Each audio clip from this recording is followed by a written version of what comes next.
Hello, everyone. Let's wait a few minutes here until everyone joins. There's little music here in this evening. Let me bring up Jamil here shortly.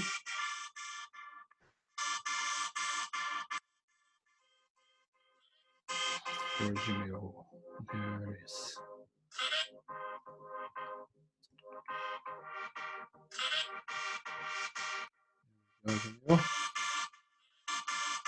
Hi, hey Chris Hostler, good seeing you. Let's see who else we recognize here. Karini, Rock, hey, there's Jamil. Chris Mateo. Hey Marcio, how are you doing? Jamil, how are you? Good. Can you hear me well? Yeah, I can hear you. Can you hear me? Yes, very good. Enrique, Semen there, Hilario, Joe Spencer, Jerry Purvis, Kevin Touche, Kevin Turner, Leopoldo Almeida. We might need his help in some of the studies here. MC, Marie Christine there, Mark Bertram, Nat Stats. Who else you have? Sarah, Wayne Cass. There's the man. We just bring Weaning and then we're done, man. Good deal, guys. Thanks everyone for joining. We have 50 people here right now. We might wait a minute or two and we're gonna get rolling here. Thanks again. And this is the first myth busting webinar, which is basically, idea is just to go over some topics that there's a lot of polemic in the industry. I hope you guys can hear me well here. And bump feeding, of course, is a good one. Wean-to-estrus interval, there's been a lot of studies in the last few years, 3 or 4 studies at least. What else we have, Jamil? Sorting pigs at placement, you've done a few of those. Yeah, there's also the homogenization of the semen doses. Yes, a few of those as well. Yeah, and also that point that we are discussing, if it's multiplication or not, when we increase the body weight in the end of the phases. Right, if it's gonna multiply the effects. Very good, I see a chat picture there as well. So I'm gonna share my screen here, folks, and we're not gonna be talking about coronavirus. I think everyone is done with that. We have a few podcasts on that as well, a few done and a few coming up. So let's share the screen and get rolling here. And then there's times for Q&A as well. And if we see the fit, we might bring some of the folks in the audience in the conversation as well, depending on the topic. So with that, let's see. Everyone can see the screen very well here. Yeah, it's okay. We'll get rolling here, folks. Let's see. So there's a quick poll here that we want to do, actually, by the way. Let's see if I can, right here, figure out how to do that. And I'll launch the poll and you guys can fill that up. So let me know if you guys can do that. It's the first time we're trying this. Let me know if this something popped up for you there. And I'll also open the chat here. There's Q&A there. I'll open the chat to see if, yeah, I can see it. Things moving here. Very good. Let's see what we got. So based on the latest data, should you full feed all sows, including ideal and fat sows at weaning? So 37% says yes, 25% say no. Oop, it's changing. I like this. It's almost like the elections, guys. I love it. Only thin sows, 10%. That's interesting. Only gilts and thin sows, 21%, and I don't know, 5%. Very good. So 41% already, 41 of you already filled it up. There's a few more coming in. So let's see if we can go to the next one. So that's helpful. Let's see if we can go to the next question. Gestation feeding. Should we increase feeding late gestation? We'll launch the poll here. Let me know.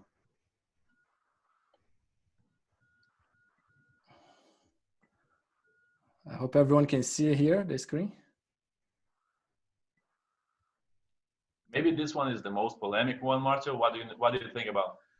I know it's the one that I got excited about the most. Yeah. Should increase feeding late gestation? Of course. 20%, no. 20%, look at the body condition. If she's thin, she needs feed. 56%, I don't know, 4%. Okay, very good. Next one is the multiplier effect. I think we made that up, this term. I don't know if it existed actually. Brazilians trying to speak English. The weight, the effect of the weight multiplication, right? There's 1 kg at the weaning equals 2 kg, and then 2 kg at the end of the nursery, 4 kg at the end of the market. Is that true or not? Yes, no. Let's see, 13 folks, 69 people. Very, very good turnout today, guys. Let's see, 50% says yes. So that's interesting. 20% say no. 12% says from a genetic standpoint. All right, I think most people said yes. Okay, that's interesting. And then we go to sorting pigs. Should we sort pigs at placement in nursery and finishing? The letter C one is the best one. I'm OCD. So let me organize my pigs. So yes, no, someone is OCD. 34%. So most people say no. Still 40% says yes. Tough battle there, Jamil. Let's talk about later. Okay, very good. And now, so most people said no. A lot of people said yes still. All right. Now we go to the last one. Should we homogenize the doses daily or not?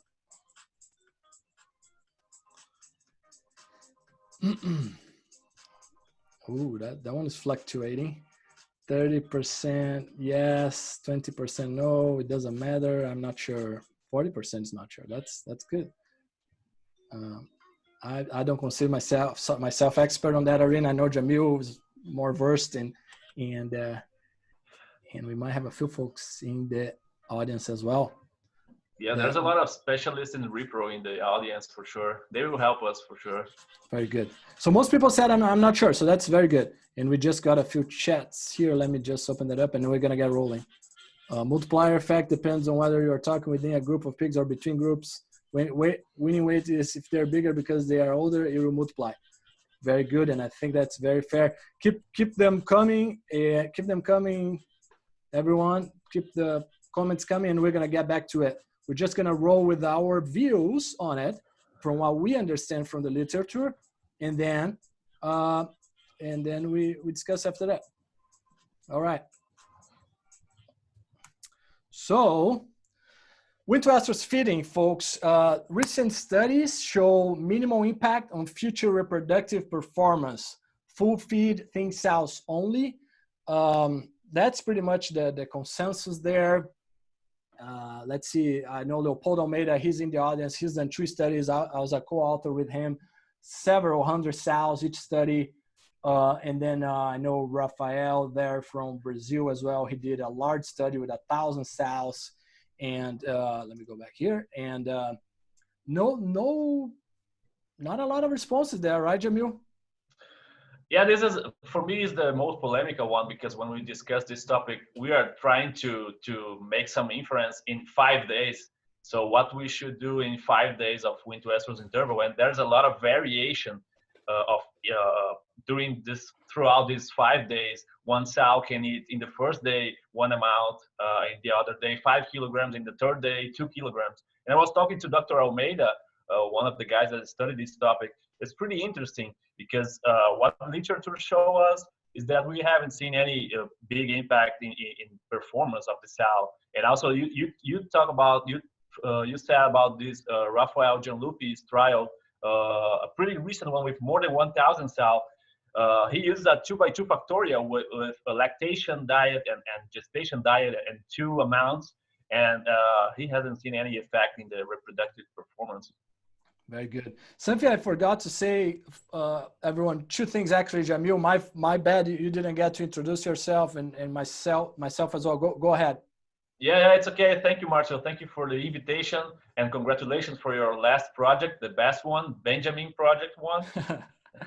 And yeah, I'm from the south of Brazil. I got my DVM in the same day, in the same place as Marcio.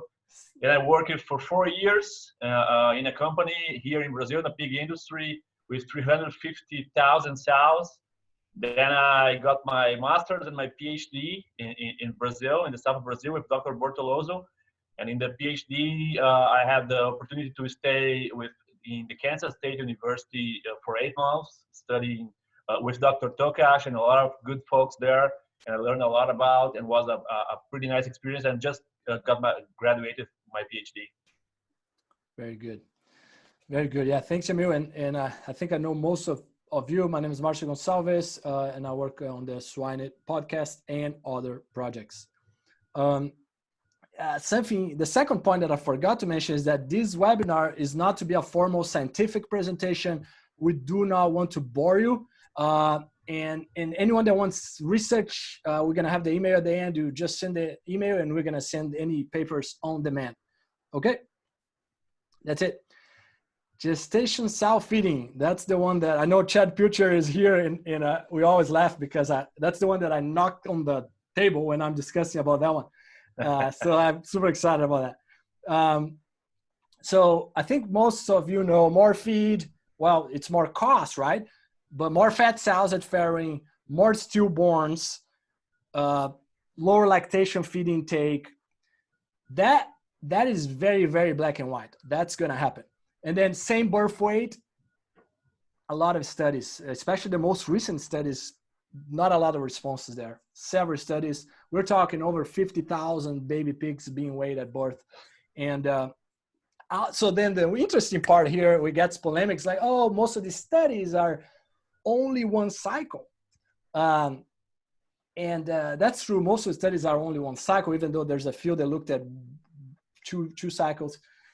But then Dr. Andre Malma there from Dr. Bortoloso's lab, we did a study together, 1,000 gilts. They fed, I use pounds here on a corn soy diet, 4 pounds, 5 pounds, 6 pounds, 7 pounds. You divide that by 2.2 or roughly 2 to get the kg there.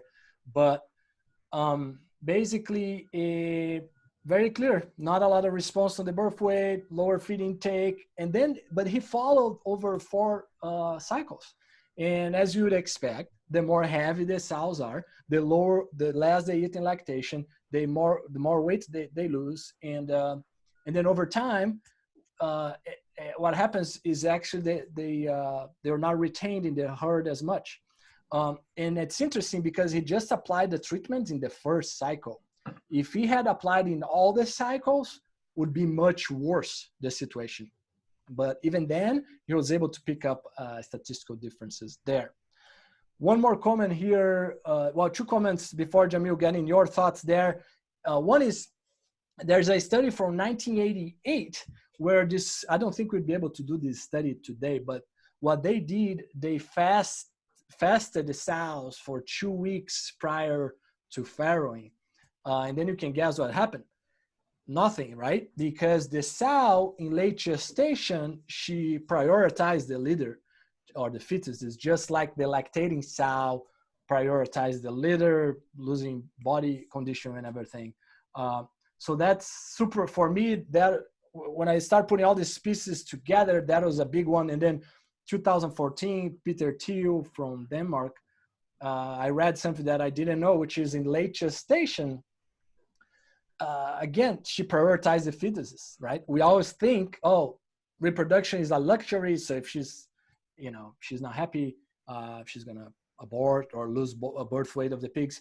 That's not quite true in late gestation. It's true in early gestation from a return standpoint, if she's thin, right?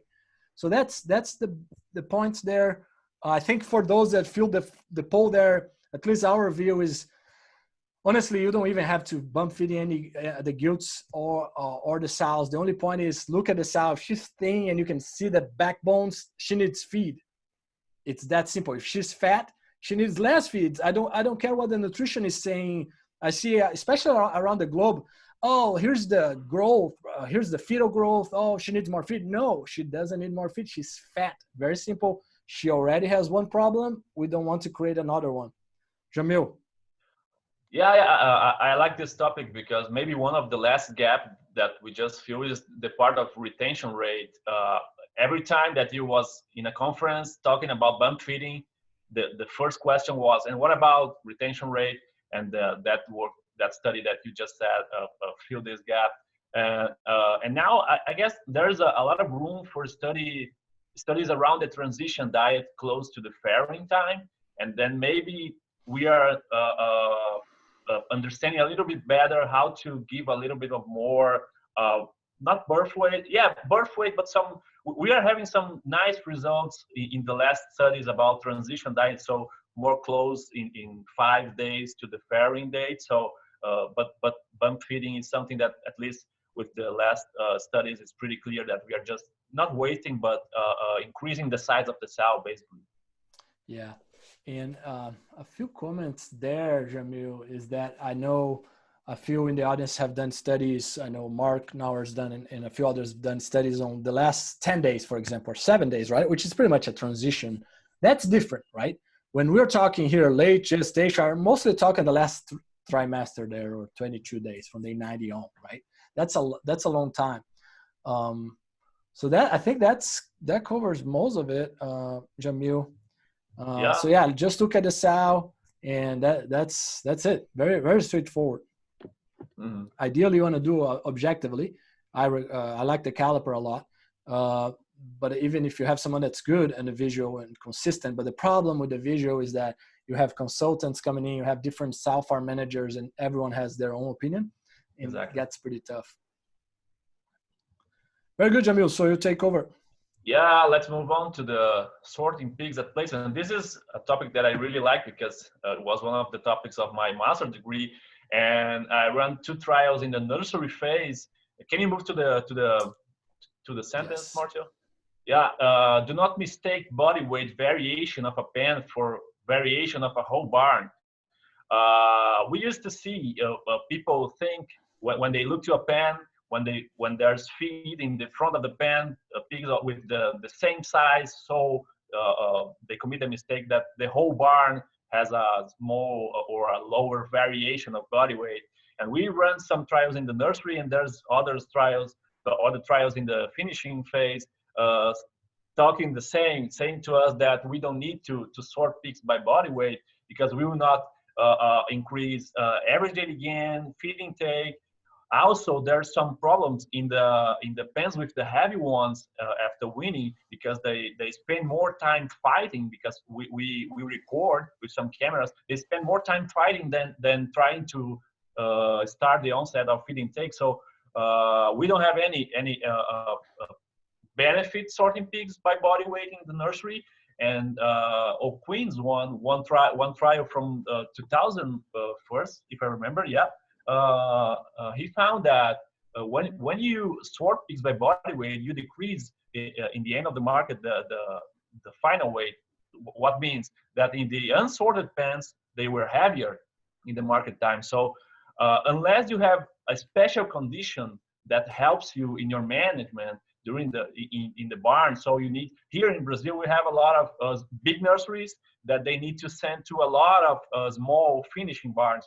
So sometimes they keep the heavy ones in 3 or 4 pens to send because it helps a lot in the daily routine.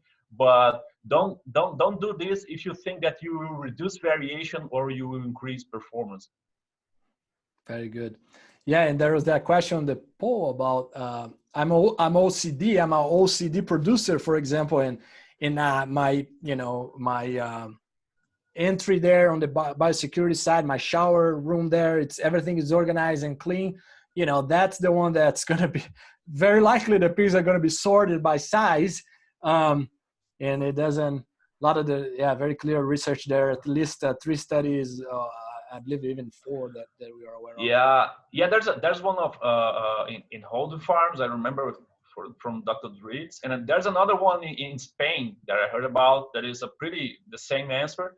And one thing that is really important is that we haven't seen any interaction, because people think, maybe to the lightweight ones, maybe just to the heavy ones. And in the nursery, we haven't seen any interaction with how you sort your pigs, or if you sort the pigs with the body weight. So there's no interaction. It doesn't matter if the pig is light, medium, or heavyweight.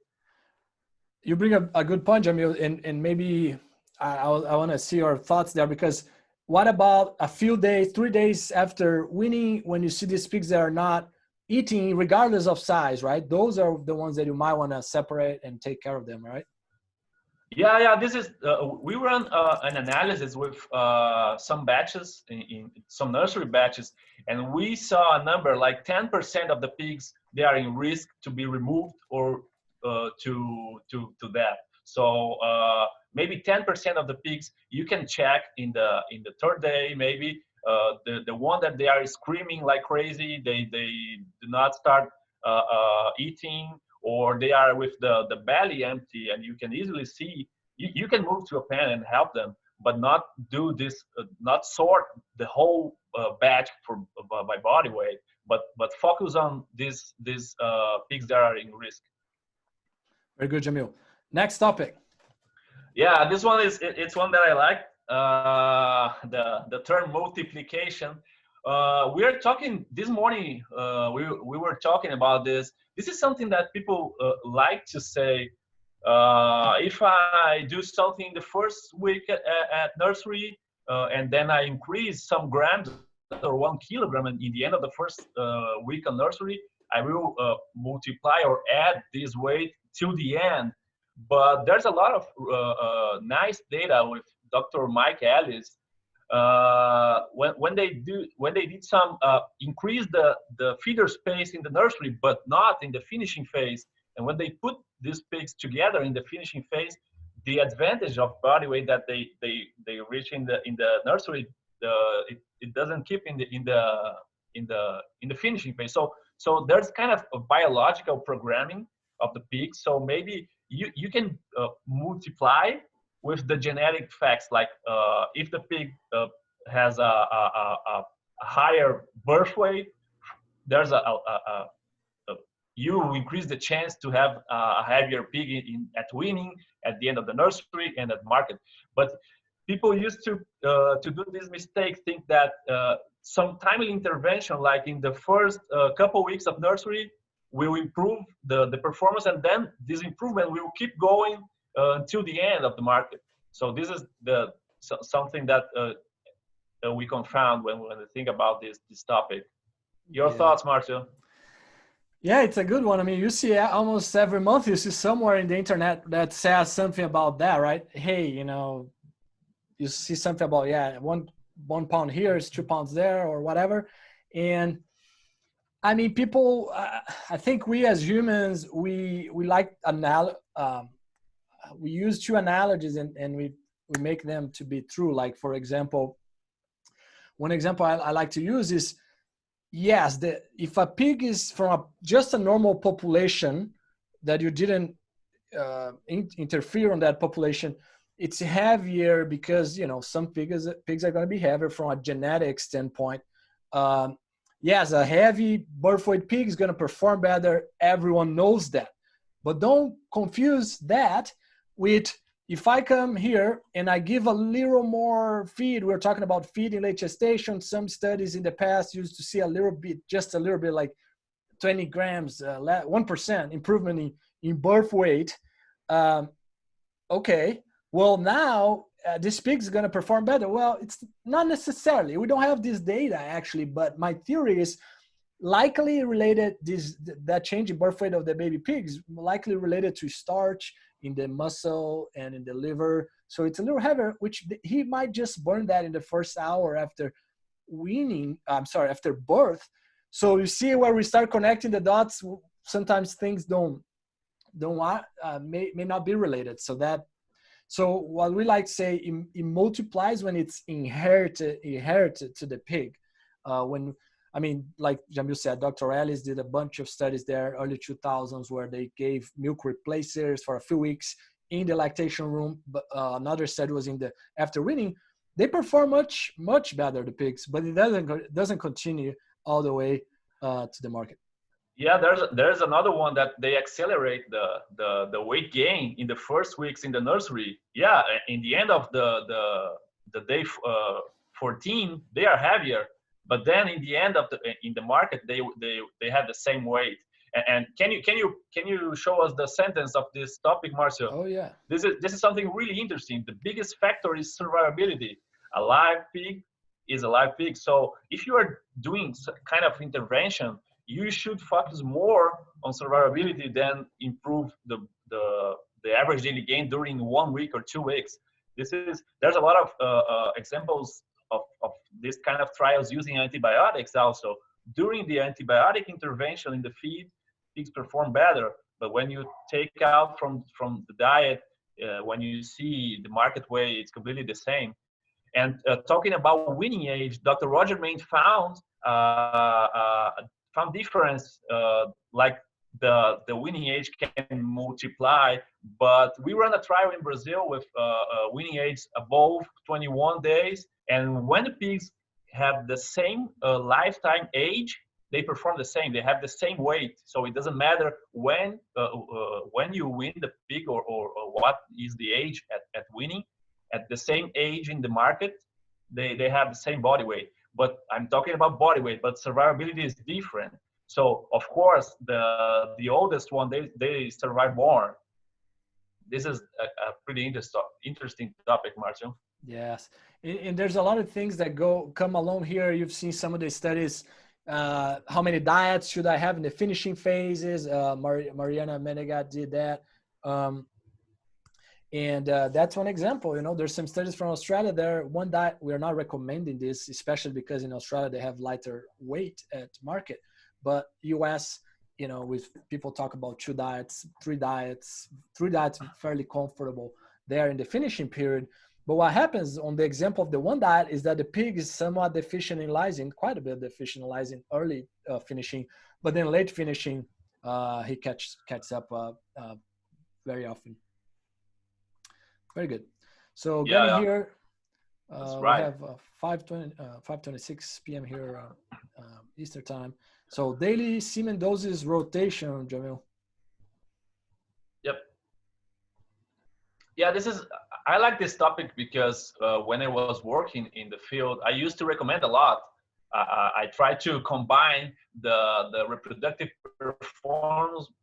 performance with the how quality is the movement of the rotation, or if people are doing this of the doses. So focus on water quality, bacteria load, and correct temperature, and do not bother the cells. Why?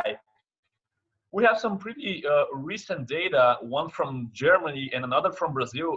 Dr. Mariana Menegatti is one of the girls that studied this point. It's pretty clear that nowadays, with the high quality of the water, of the semen collection, reducing the bacterial load, you will not change, or you will not improve the reproductive performance. It makes a lot of sense. You think that you increase the contact of the cells to the extender, but Dr. Menegat ran a trial. She used two extender, one long term and one short term. Comparing no homogenization with twice daily homogenization, with a lot of moments, same motility, a lot of parameters of kinematics, and there's no reason to continue doing this management. And also the German trial about this topic, they found some detrimental point when you make this movement. When you do this rotation, you can reduce motility by these authors from Germany. Very interesting. Yeah, and I was talking to Dr. Darwin Rix, I always get that wrong. And he was mentioning about that probably 75% of the farms today rotate, which at the end of the day, right, Jamil, it's not like it's bad necessarily, despite you mentioned the one study that was bad, right? But yep, on average, I don't think it's bad, right? So it's not the end of the world. It's almost but it's something to be aware of. Something to be aware Sure, of. sure. Yeah. And there's some nice tests that you can make, like some shocks with temperature. You increase the temperature, so is the temperature resistant of the sperm cell. And then in the Mariana Menegas trial, they found some troubles when they homogenized those. So it's what you said, and all of this topic that we are talking, it's about people. It's what people do. So it doesn't matter. We have data, we have publication. If we don't know how to communicate, if we don't train our employees, so this is something about communication also. Yes, 100%.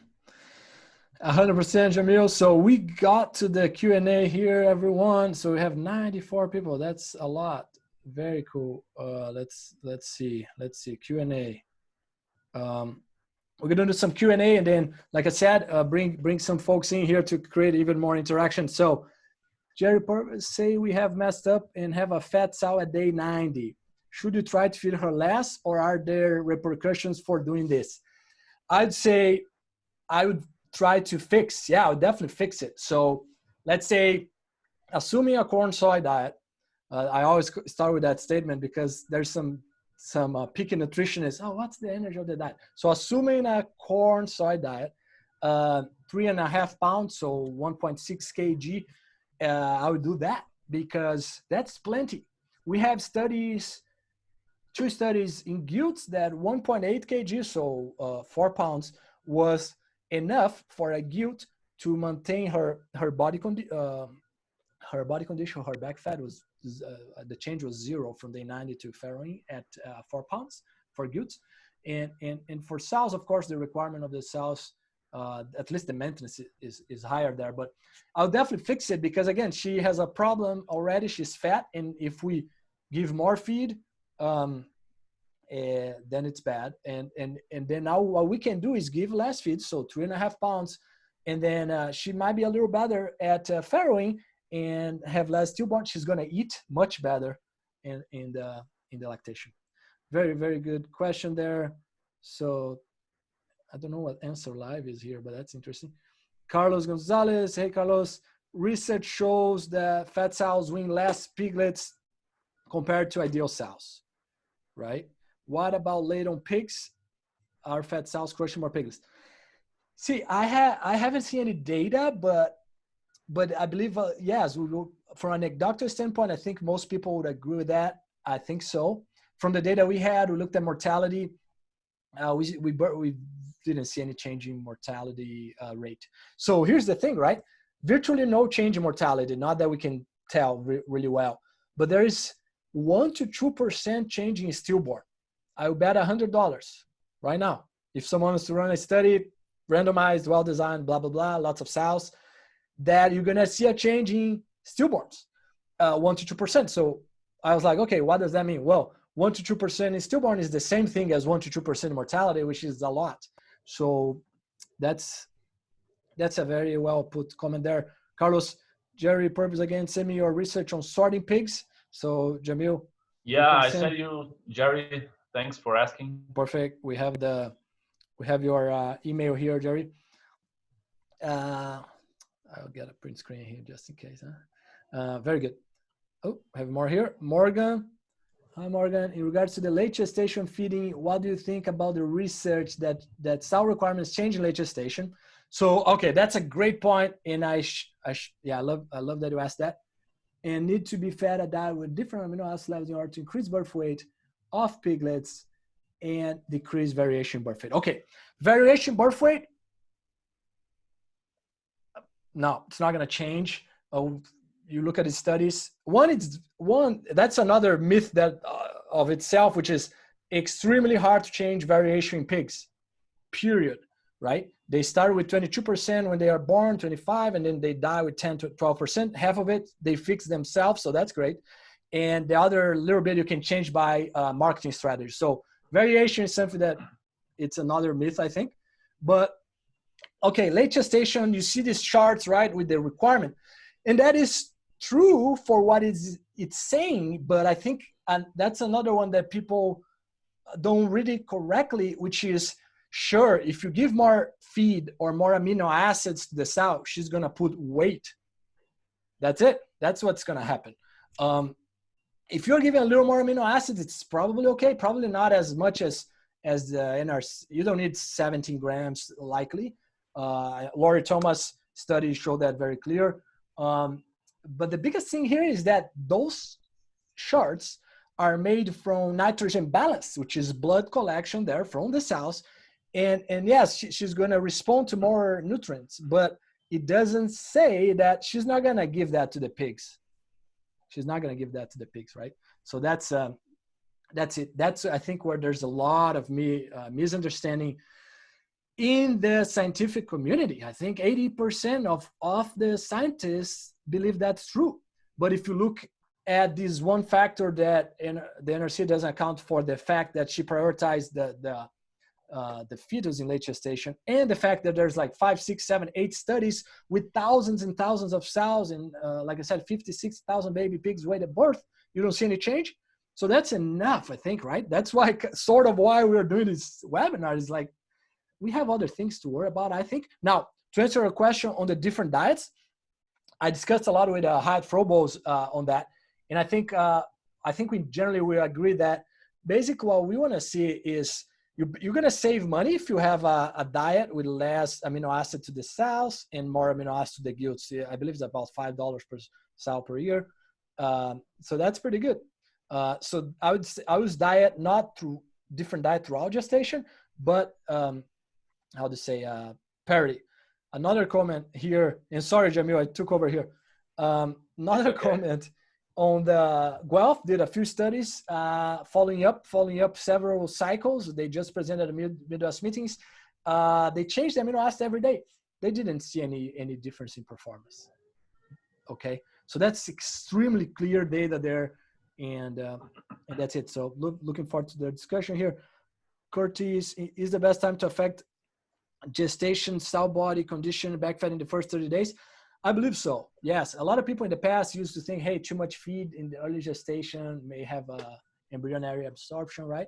Embryonic absorption, but that's if you're going to give like 10, 12 pounds, 14 pounds, you may have. We don't have any recent data that would suggest that. There's actually one data from Europe saying the opposite, but only on the second, like after the first weaning. Some cells responding a little better on total born, but in general, we don't recommend a major increase. But you want to feed for body condition, that's for sure. Any comment from this so far, Jamil? Yeah, no, I like this topic also. I'm not a nutritionist, but I like this topic, and I was listening to your podcast someday. I think it's Dr. Kyle Kobo. He said that it's all about feed execution and feed management. So the pigs are pretty resilient beyond a lot of things that we do. So if you feed a sow in a different way, they will produce like the same pig, the same birth weight. So we sometimes try to make a lot of variation and a lot of treatments in the feeding the sow, and in the end of the day, we have pretty the same birth weight and pretty the same number of pigs. Very good. So let's do some economics in this point. Yeah, it's a lot. It's like $7 or something per sow per year. It's a lot. So Philemon was asking Jamil, how would you sort pigs at weaning if not by weight, by litter, or would you sort, or you do not sort?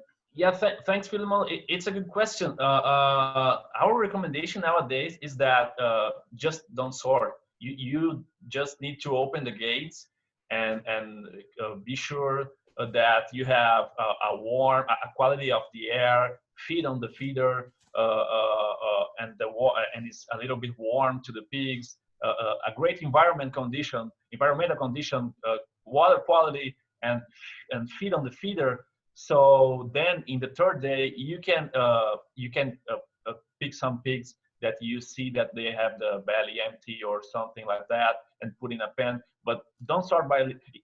There's some pretty there's some data when they sort by leader, and they have pretty nice result when they sort by leader, because people know, the pig know the other pig, so they increase the body weight, but it's pretty difficult to store pigs by leader. But just do that. Open the gates, view of the room of the barn, and help them 10 to 12% of the pigs. Very good, very good. So basically not sorting, right? Very good. Lots of questions. And let's see here. Yeah. Julian, any comments about the back fat target for gilts before farrowing? Okay. Are linear new genetics with less back fat reserves affect lactation performance? So, okay, back fat gilts before farrowing. I'll give you my comment, but I want to bring Dr. Knauer as well on the call here, if he's still here. Let's see. I think I saw him. Let's see. I'll bring him. Let's see if until he gets set up here, if he's willing to join. And but I'll tell my opinion here based on the data I've seen.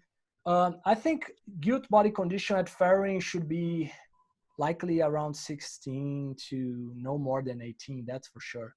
No more than 18 millimeters. And that's what I've seen. But we need more data on that area. Hey, Mark. Hey, Marcio. Thanks for plugging in. Yeah, back fat is fine. Back fat works good. I'd have to look up a specific target. If you're using the caliper on the high side of ideal or low side of fat at farrowing, you just don't want them super fat. That's bad. Right. Makes sense. And then linear genetics, new genetics with less back fat at reserves affecting lactation performance. What are your thoughts there? As far as the new genetics? Yeah, new genetics, low lactation intake there. Well, a lot of that comes back to weight at breeding, right? There's trade-offs there. Heavier gilt at breeding is potentially going to eat more in lactation, assuming you don't get her too fat. If you breed her small and she stays small, she might not eat quite as much. You might want to look at your lactation diets to see how much, do you have too much soybean meal, too much crude protein? Do you need to use some more synthetics, stuff like that? Very good. Yeah, one comment I have on that one is I remember when I started working for PIC, the first question I asked was, why don't a genetic company select for higher feed intake, right? That's what everyone wants.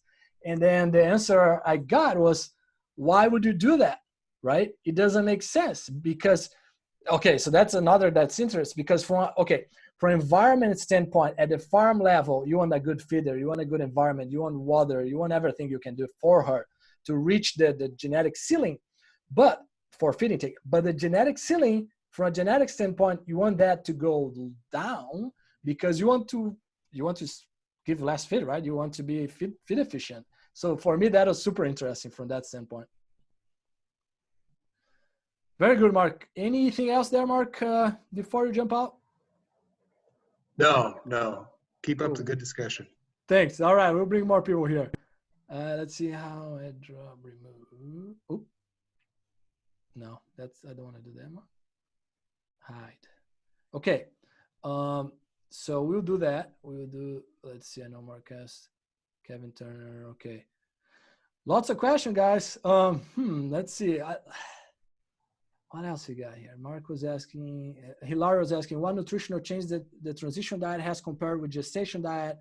Which is the target in your opinion? Would you include a fiber source? That's a big topic of itself, Hilario. Man, a lot of these studies right now, you saw some improvement. I'm trying to remember what Kia Gorley's study showed. Let's see if we, anyone from K-State here, anyone want to jump in here on transition fitting? Let's see if I find anyone to help you out here. I know Kia is not here. Wayne is gonna. It's your turn, Wayne. Allowed to talk.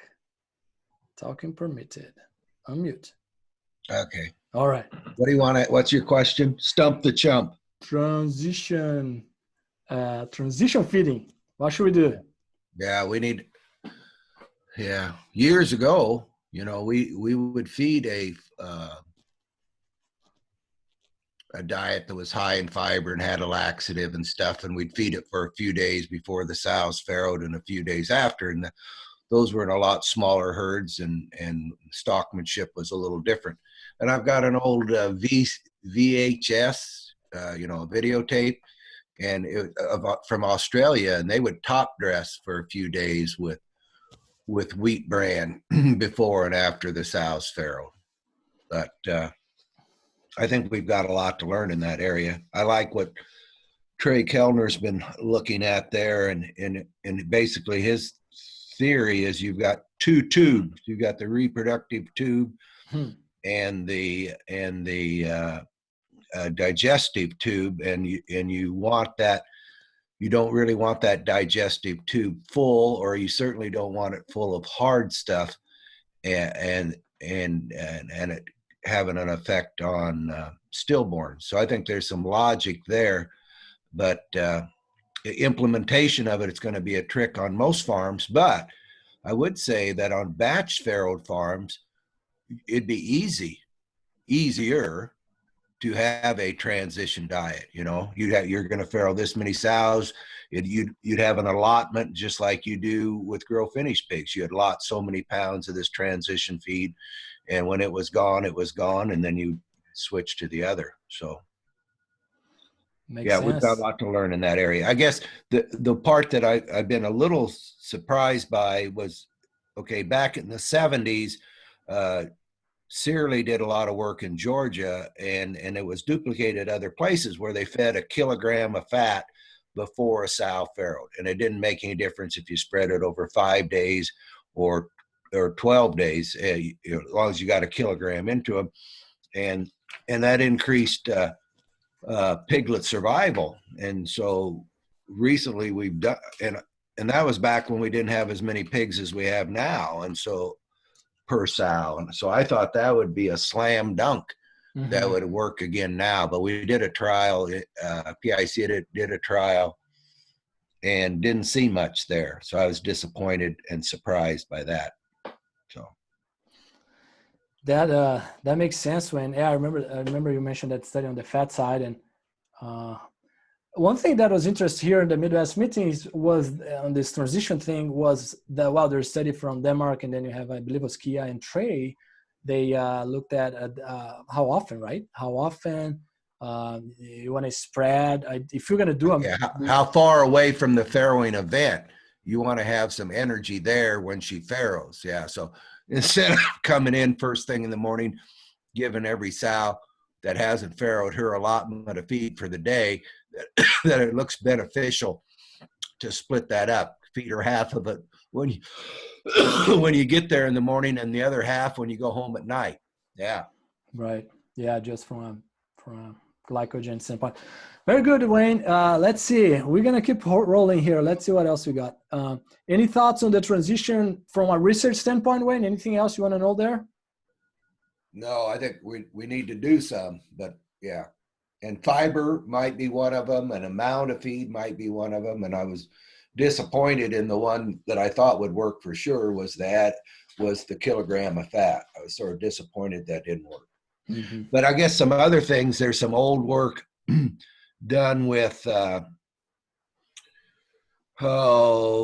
shidagra, micro-8 product, and the idea was that the sow's blood would be carrying less nitrogen, therefore it'd be carrying more oxygen, therefore you'd have less stillborns. That might need to be duplicated in the modern sow, and because I don't know because they're working with trying to they're working with nitric oxide in sows in Europe to reduce stillborns.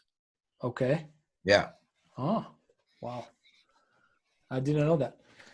Very good. Very good. Let's keep rolling here, Wayne. And if you have time, we're gonna keep you here for now. Yeah. There's no data to suggest that increasing diet to sows, pre-implantation, embryos. Yeah, I think we briefly mentioned about that. There was, but it was a lot of feed, and it was in the 70s, 1970s, and after that. Yeah, and also, if I remember, it's 3 sows per treatment, something like that. Yeah. And blood collection. So yeah, metabolically make a lot of sense, but let's try in the field. Very good. I have a question for Jamil and Wayne here from Luke. would you split sex if you had a choice for finishing pigs? Not if it delays your fill time. Interesting. Yeah. Exactly. Yeah, and then it's a pretty simple calculation. Is look at your gilt diet. It's like 8 or 10 pounds of soybean meal that you're saving, and you can look at what that costs compared to the corn it replaces. And yeah, I don't see any big advantages to it. And I think you're more effective. I think you're more effective utilizing your space. I remember one time I went in a barn, and they were split sexing within that barn. One side had gilts, the other side barrows, and the barrow side was almost empty, and the gilt side was elbow to appetite. And so I think there's some efficiencies of space that'll pay for that little bit of soybean savings. And if it delays your fill time, for sure, I don't want to do it. Yeah. Makes sense. Or if it increases the number of sources to fill that barn, I sure don't want to do it. Right. Exactly. Yeah. Makes sense. And increased fill time, not only on the logistics side of things, empty space, but also there's some evidences on it probably make the health worse, right, of the pigs a little bit at the beginning, because you have more variation there just on that age. Very good. So if you're weaning sows in their ideal body condition, what's your recommendation of feeding Wean-to-estrus? Okay, thanks, Kevin. I didn't mention that, right? So of a corn soy diet, the thing I would full feed, the ideal in fat, I would, being conservative, I would give around 3.6 kg, which how much is that in pounds? It's 8 pounds. 8 pounds, right? So 8 pounds is fairly conservative. If you want to be aggressive and be the first in the industry, and maybe you're going to be okay because that's what the data is suggesting, 2.7 kg, which is how much, guys? 6 pounds? 6, yeah, almost 6. 6 pounds, it's probably okay. It's probably okay, but I'm not recommending that. I would start with 8, but it's definitely, maybe it's okay. Very good. Guilt versus yeah. One thing at this point, Marcio, is that when we see this research data around the Wean-to-estrus interval feeding, is that there's a lot of sows that they can't eat the whole amount that you offer the sow. That's exactly right. Yeah. She's indicating something for us. We're giving too much. Yes. Yeah. Those studies, the treatments, for example, is supposed to be 3.2 kg and 5.2. But what they actually ate was 2.7 and 3.7. You know, they don't even eat more than 3.6 that we were talking about before. Yeah. And then Kevin is asking about thoughts on flush feeding or flushing, and then gilts versus sows. I don't know exactly, but I mean the gilts, right? The flushing prior to the first breeding. That's a great one. And I know Wayne has some thoughts there. And let's see, I'll bring Wayne and Mark here. Let's see. Both of you guys. I'll let Mark go first. Okay. I was just sitting here thinking the data is pretty old, so it's a little bit hard. Yeah. Oh, I lost Mark now. Yeah, sorry, Mark. Go ahead. Still there, Mark? Yeah, I was going to say that the data on flushing is pretty old. So if you got, there's no recent data. So if you got gilts with a lot of body reserves, I don't know, maybe you'd be okay. Yeah, I guess since I'm the oldest one on the call, so where flushing came from is you'd select your gilts, and they were little, and if you left them on full feed, they got fat, and so we would limit feed them from probably 6 to 8 months of age, maybe from 5 to 7 months of age. And then we were going to breed them. So then we'd increase it. And there were studies, like Mark said, where it's old, and you would increase it 2 pounds and 4 pounds, and they looked at different durations of flushing and all that. But for me, and I've talked to Tim Safransky about this to see if I've oversimplified it, and he says he didn't think so, that all I think you need, that gilt needs to be in a gaining situation for her to ovulate as many eggs as she can. And so as long as she's gaining weight, as long as you haven't put the screws to her on feed to the extent that she's at maintenance, I think she's going to ovulate all the eggs you wanted. And that's why we flushed them, was to increase the ovulation rate. Yeah, what do you call yeah, positive energy balance. And then 2 weeks, you want 10 days at least of not bugging the gilt, right? So no vaccines, same crates. I think that's almost more important than exactly the level, but I think most people would full feed them right now. Very good, guys. So let's see what else we have here. Do you think water acidifying does any good, bringing the pH down to 6? I don't know what Luke's talking about. He's probably talking about lactation, I'm guessing, intake. That's a tough area there. Any thoughts, Jamil, Wayne, Mark? I don't think there's a whole lot of data that I'm aware of major impact. What? I maybe didn't understand the question. Say it again, please. Acidifying the water in lactation. Oh. Mm-hmm. The only time I've ever seen that done is when they were fighting some urinary infections. So I don't know if it would have any benefit beyond that. Yeah, makes sense. Data showed, hey, Mark Bertram, data showed multiple feedings at placement in crates decreased stillborns. Similar data generated at AMVC, same amount, but more times. Yes, perfect. I think that's what Wayne was talking about. So more times. Okay, let's see here. Very good. Curtis. Hey, Curtis. I have been approached with a recommendation to slow replacement gilts average again down at 100 kg with a goal to be at 140 by 240 days of age. So breed eligibility is 240 days instead of my previous target 210, 220, 224 days. Add some lifetime performance and cell longevity. Thoughts? That's another one that's polemic. I know Mark, Wayne, and I, we have good thoughts there, opinions. Jamil? Yeah. This is the main thing here is that the data that we have about gilt and about flush feed, it's old. So we need to understand the sow that we have nowadays. Sometimes I was working in a GDU, and when we put them in flush feed, the gills are eating less than before because they're too big. So this is a pretty nice topic to research. Very good. Wayne, Mark, any thoughts there on the age and weight, right? Age and weight of the gilts? Yeah, I mean, everybody talks about 300 pounds. What's that? About 140 kgs, and 35. Yeah. That goes back to the one study done at the mash offs, and it was a nice study, but it's one study, and so, Yeah. Second, I always tell people second estrus. Second estrus, if you're 280 pounds or above, second estrus. Yes.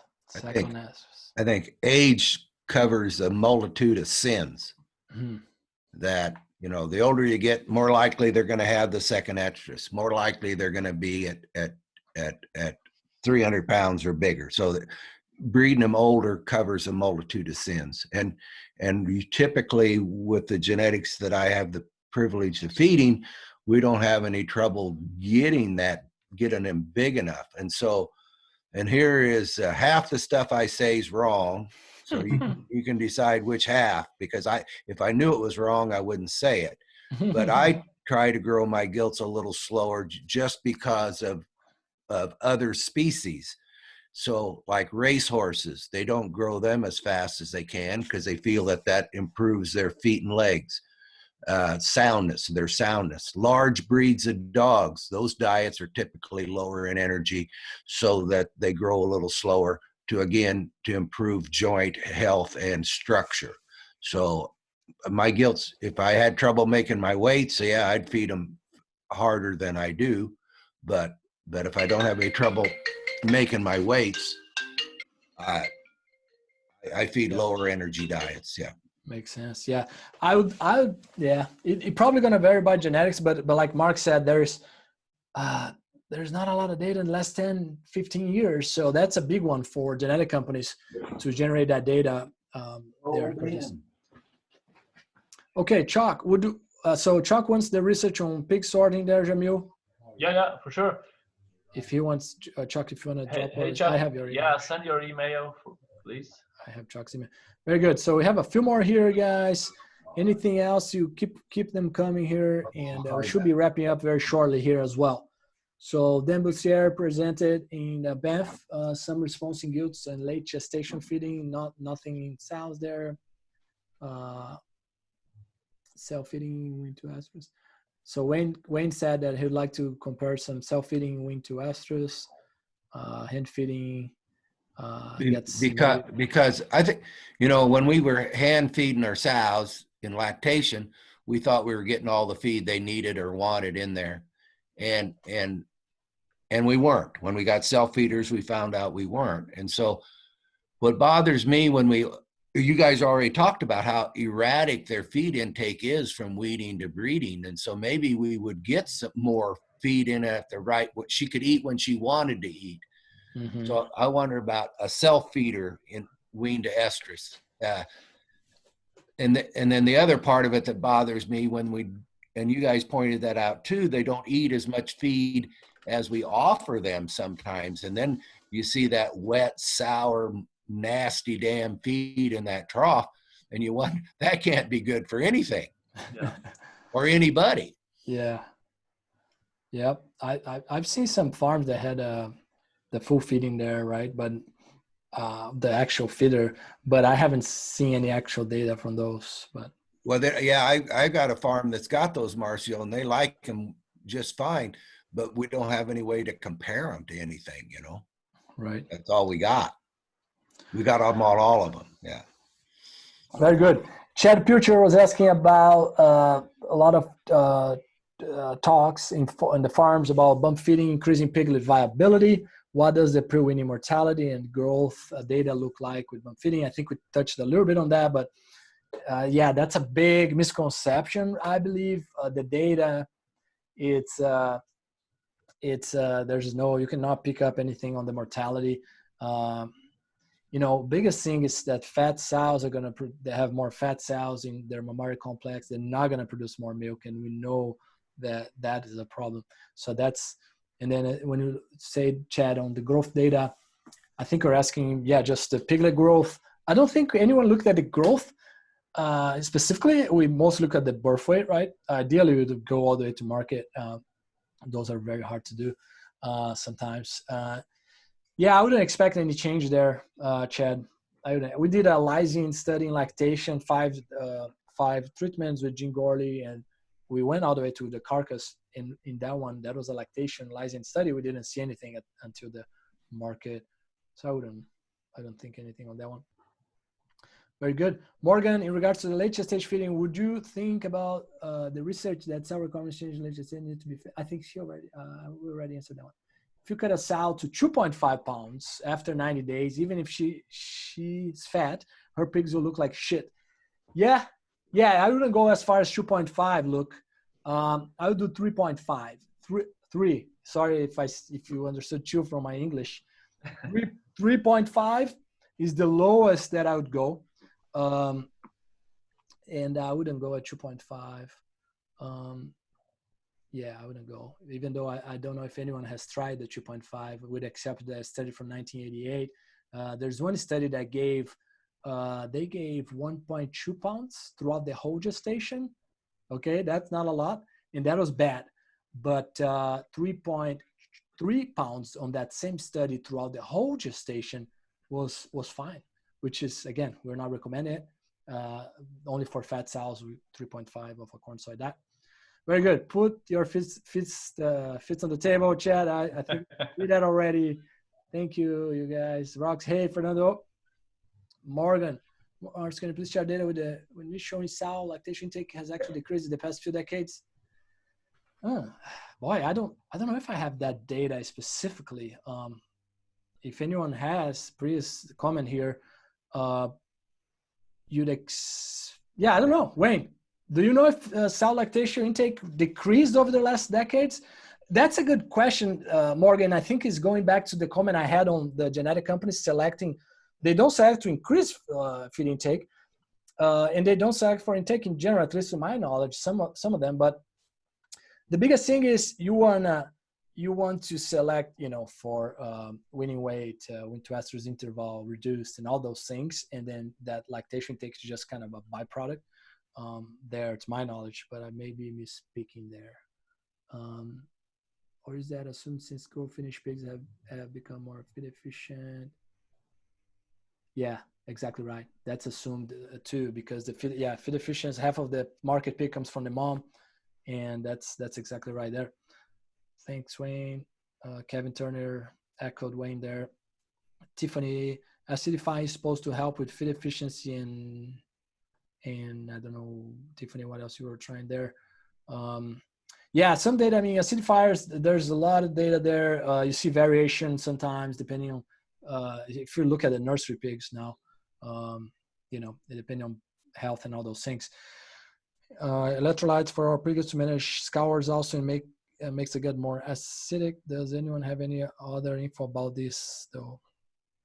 Electrolytes, I mean, if the pigs are dehydrated, sure, but if they're not eating or anything, diarrhea. But I haven't seen a whole lot of data on electrolytes, but I'm sure someone else has. Feel free to jump in, guys. Mark Dembussier used a self-feeder in Wean-to-estrus and showed nice response in gilts and nothing sows. Okay. Okay, I thought you were talking about late gestation, but you were actually talking about Wean-to-estrus. So very interesting information. I didn't know that. He saw benefits in gilts, and so gilts after that makes sense from that standpoint. I need to bug Dan for that. Dan saw 13% increase in conception rate and 0.6 big increase in subsequent litter size when weaned gilts were allowed access to a hang on a cell feeder during wean-to breed period, no impact in cells. Okay, super interesting. Enrique, what's your experience with sow gaining weight in lactation? Have you seen this happening in mother genetic sows? I can comment, and then the guys can jump in here. I would say it's fairly rare. I think there's one genetic company that is more common. Oh man, yeah, it's a tough one, right? The only problem sometimes there is that you may have some estrus before weaning, if that's happening. You know, and I've even heard some folks saying that a little bit of weight loss in lactation might be healthy. I don't know if I have an opinion or data about that, but yeah, open to discussion here. Anyone else want to jump in, guys? Wayne, Mark, let's see. I think I saw Piva here. Piva, oh, he's gone. Hey, Piva. So we were on one of Jerry Purvis's farms this spring, collecting some data on some stuff, and hadn't done a whole lot of caliper measures going into gestation and come out of lactation. And there's definitely sows that are gaining body condition and lactation. It tends to be older parity sows. There's a significant relationship with the older parity sows are more likely to gain weight in lactation. And of course, it's related to how many pigs they're nursing too. But it does happen that sows do, with a good feeding program, they will gain weight in lactation. It's possible. That makes sense, Mark. Very good, very good. Let's see. So we're done with that. Guys, I know we passed the hour here, so feel free if you have to go. I think we're probably going to keep rolling here until the questions are done. I think, let's see here. Before you jump out, I just want to show you guys something about the SwineTalks conference. I think most of you are aware. I know Wayne's going to be there. So limited batch, right? 150 tickets for 1 week, guys. Anyone that is interested, SwineTalks.com. And then we have some cute little bonuses there for whoever subscribed this week. I wrote this ebook, Swine Nutrition Pyramid for non-nutritionists. I think it's cool. Wayne is gonna complain about it, I know, but we'll wait for that. Swine Research Sample Size 2, it's just a basic sample size tool there. And then some recipes from my brother. He's the best chef in Brazil, won the last competition there. So super proud of him there. So now we're back to the question and answers here, guys. One thing about that sow weight, sometimes it's a little hard to interpret that, in that because when you wean a sow, Marcio, I told Marcio one time that you could have a negative feed conversion, and that's where sows eat feed but lose weight, and you can have that happen when you wean sows, that they will continue to eat but they're actually losing weight. So sometimes that weight loss, and that's one advantage of Mark's caliper, is it's condition score. But when you've got all that udder that they've got to dry up, and so some of that weights there is fluid, and so it can be a little misleading. I mean, that's why the guys that kill cull sows don't want to buy wet ones, is because there's a lot of that is of no value to them. Interesting. So. That makes sense. Well, very good discussion, guys. I think we are done here with the questions. I appreciate it. I got one more, Marcio. Go ahead. When we asked about sorting weaned pigs, I've asked for this 100 times and nobody's ever done it. And maybe it ties to your comment about doing it by litter, but I'd like them to mark the youngest litters. I'd like them to, if I got some 14-day-old pigs, I'd like to know and put them together. You know, I'd like to put the young pigs together. I think that would be a value from a management stockmanship standpoint, to give them a little extra look every day. But I've asked people to do that. Nobody's ever do that. But. To mark the small pigs. Yeah, the youngest pigs. The earliest weaned pigs. Yeah, not the little ones. I can tell the little ones. I just want to see the young ones.